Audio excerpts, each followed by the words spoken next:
Here's the Pocket 380 versus the Pocket 38 Special. I'm going to show the difference between the safety of these two guns when carried in a pocket.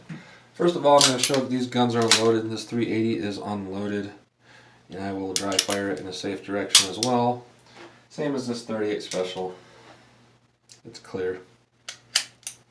Now, which one's more safe in the pocket? Well, there's a few things you have to understand about these. Most semi-automatic pistols are going to have a lighter trigger pull. And this one, even though it's a lighter trigger pull than a revolver, it's still a pretty heavy trigger pull for a semi-automatic pistol. But I'm going to take some worst case scenarios here and kind of show you a worst case scenario. Worst case scenario is if you had one in the chamber and you had this in your pocket and it slipped up out of the pocket holster. If I were to put my finger right here and bend a little bit or do something, it doesn't take much. That can be pulled pretty easily right through the jean material.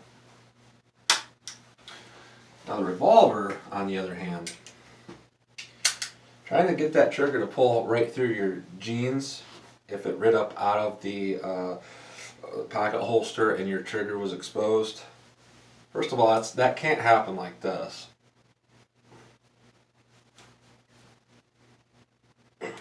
If I block it and hold it in place and then do it, I think I could do it. My finger's killing me. It can be done, but that happening without you intentionally having that happen would be pretty rare. Now there's a couple of reasons why this is so much harder to pull the trigger in the pocket. You know, the bulge of that cylinder that a lot of people don't like for pocket carry, that's the very thing that's making it safer. That's one of the things. One of the things that makes it safer is that your hammer is not cocked back like on some, semi-automatic pistols. It's at rest, and the cylinder has to rotate to the next round before the hammer can cock back and be fired forward. So that bulge right there, not only is it safer because of that hammer action, but that bulge is going to be up against your body, and it's going to put resistance against that cylinder. So that cylinder with resistance won't turn. So really what you have is you have something that in reality is about 3 times harder to accidentally pull that trigger on this versus this when it's in the pocket because of all that resistance.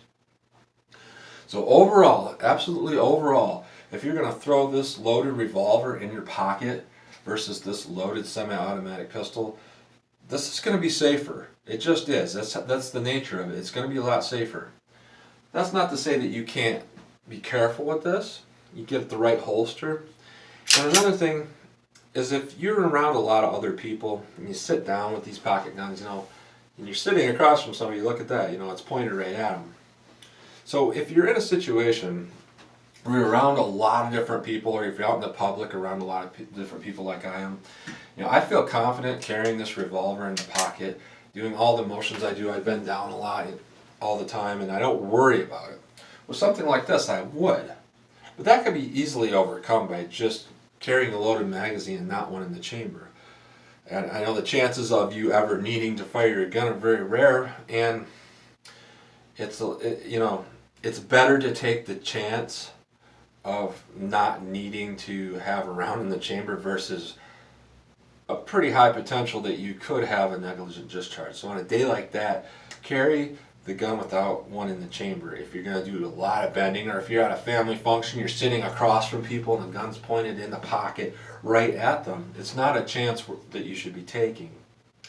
And if you ever need the gun, pulling it up and getting one in the chamber shouldn't be that big of a deal. And another thing I may do on a day like that where I have to carry this gun around a lot of people and I have to have an empty chamber to be sure it's safe, I'll either use all round nose full metal jacket rounds, or I'll use the first round in the magazine as a full metal jacket so that the feeding will be a lot smoother when I try to rack one in. Now overall though, I am a big proponent of having one in the chamber. You should always have one ready to go.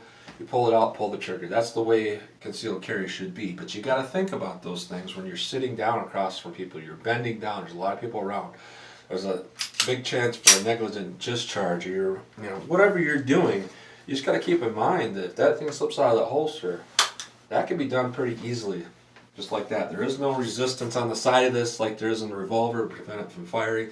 and the trigger pull is just a little bit lighter.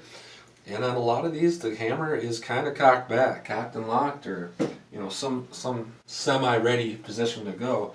As with this, you got a hammer block safety in a gun like this, or other guns you have a transfer bar. It's not going to go off being dropped, and that full rotation of that cylinder without it being, encumbered, and make this a lot safer in the pocket. But that's not to say that you can't make this as safe without one in the chamber. But overall, everyday carry, you're walking around, you're doing your thing, and this is in your pocket in a holster, and it's it's safe, it's pointed down, you're not bending around a lot of people, that type of thing. It's going to be the same because you're not going to have a negligent discharge. But you got to keep in mind those days where you're just doing this, you're doing that, you're wrestling around, you're doing something.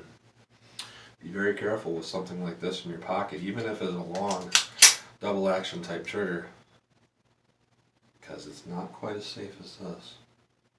So that's just my rundown on that, my opinion on that. And as always, thanks for watching.